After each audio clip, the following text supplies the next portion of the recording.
Good afternoon. So it's with great pleasure that I get to introduce the 2024 class valedictorian, Harry Florin.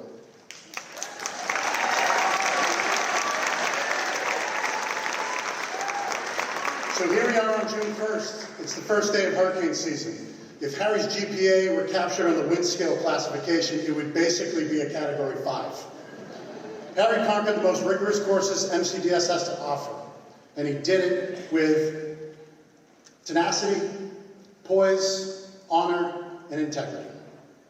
Harry demonstrates an insatiable appetite for learning. And while high school academics are typically a source of stress, especially at the level for which Harry was engaged, you would never get a sense that Harry felt pressure of any kind. In fact, according to all accounts of teachers I spoke to, 2 of Harry's defining characteristics are his sense of humor and ability to gracefully handle setbacks.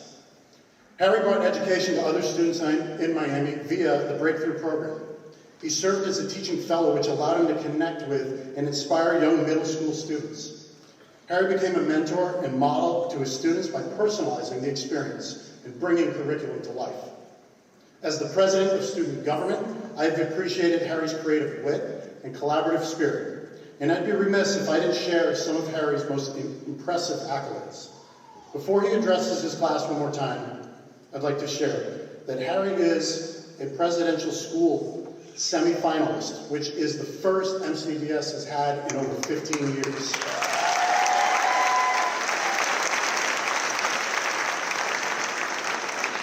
He's also a National Merit finalist. And Harry was recently offered the National Merit University of Florida Scholarship.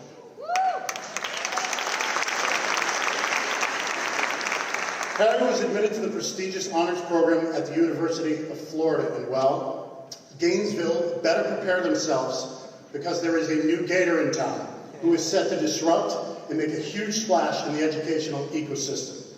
For the final time, please welcome valedictorian Harry Florin.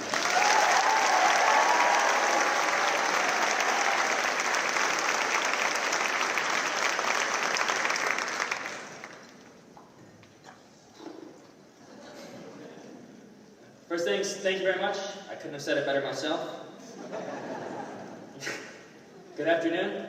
My name is Harry Florin, and before we start, I'd just like to give a reminder to audience, teachers, staff, administration, the class of 2024, please hold applause until the end.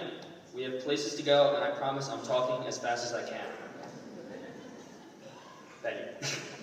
2 weeks ago, I got the email with the news that I was going to be valedictorian, and I'd have the pleasure of talking to you all today. That was an honor, and one that I don't take lightly. But as proud as I am to be here, as much as I wish I could stand and gloat and brag, the one thing I could never say is that I got here on my own. The truth is, I've been on Country Day for the past 13 years, and the only reason that I was ever able to come here in the first place was my mom, who herself first started working here when I was 5 years old.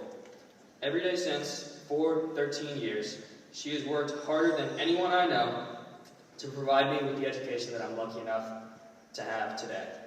I remember every day, back when she was my ride to school, getting here early, going to class, going to swim practice, and then when I got out at 4:30, waiting in my mom's office for hours, until long after the rest of campus had gone quiet before we could leave.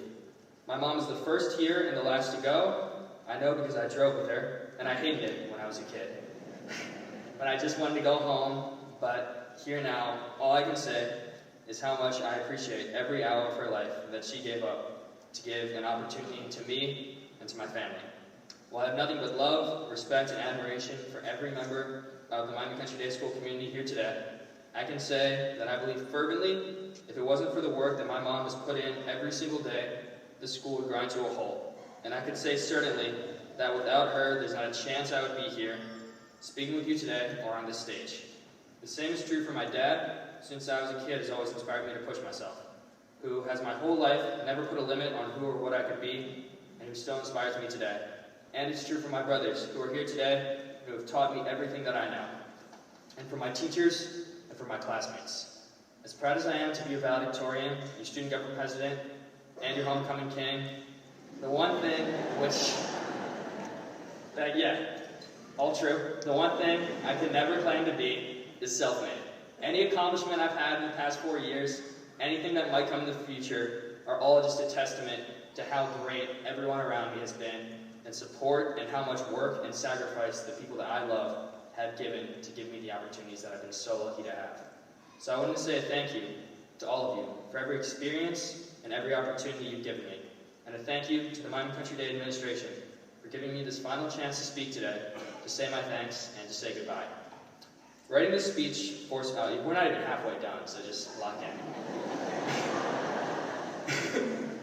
Writing this speech forced me to think back, to rack my brain about my high school experience. And when I do, all the first things that pop up are the bright spots. You know, the valedictorian donors email, college confetti acceptances, whitewater rafting and volleyball at the senior trip, homecoming silver trophies, presidential wins, and all the time spent with all the people that I love.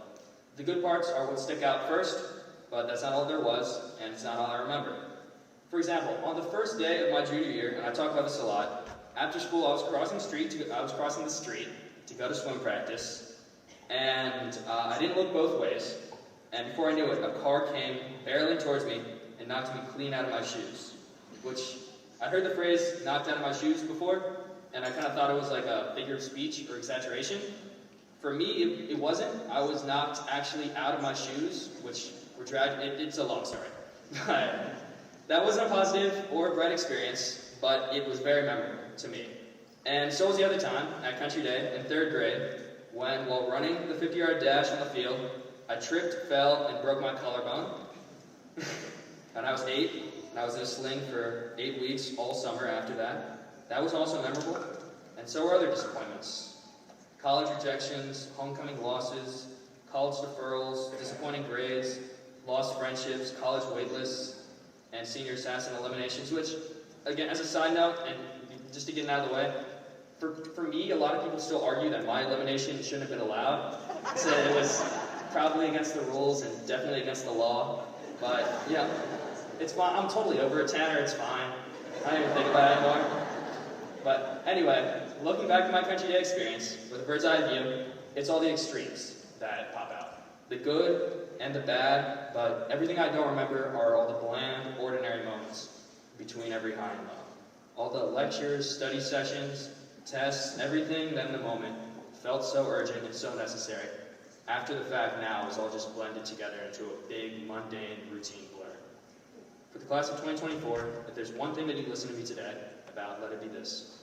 Don't get lost in that blur.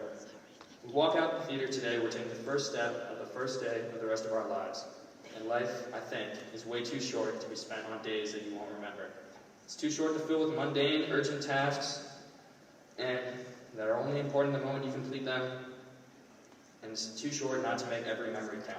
So with every day that you get, make it good if you can, bad if you have to, but don't let it slip away. Don't let a bland day go by. Don't be forgettable. Life will get a lot more uncertain, I'm guessing.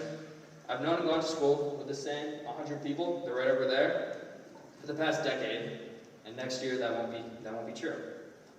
The future is uncertain, but I can tell you this, 4 years ago, our high school started online in the middle of a pandemic, and today we're graduating. I can tell you we made it through COVID, we made it through political turmoil, we made it through car crashes, college decisions, and getting shot in a Empower bathroom by Tanner Senate. The future is uncertain, but I would not bet against this class. So wherever you're going next, always know you will never be alone. Don't be afraid not to be self-made. Never be afraid to ask for help when you need it. There will always be someone who's willing to answer. When you walk across the stage today, and when you walk out the door, remember to make the most out of every opportunity you have. Don't take any sacrifice lightly. Always look both ways before you cross the street. And don't forget to spend every single day you get living the kind of life you want to remember. To my parents, my teachers, administrators, and the class of 2024, you gave me a high school experience that was worth remembering. For that, and for everything else, thank you, God bless you, good luck, and goodbye. I'm going to miss you next year, and I'm always going to miss our school. I love you guys. I'll see you at the reunion. Go Gators, you can clap now.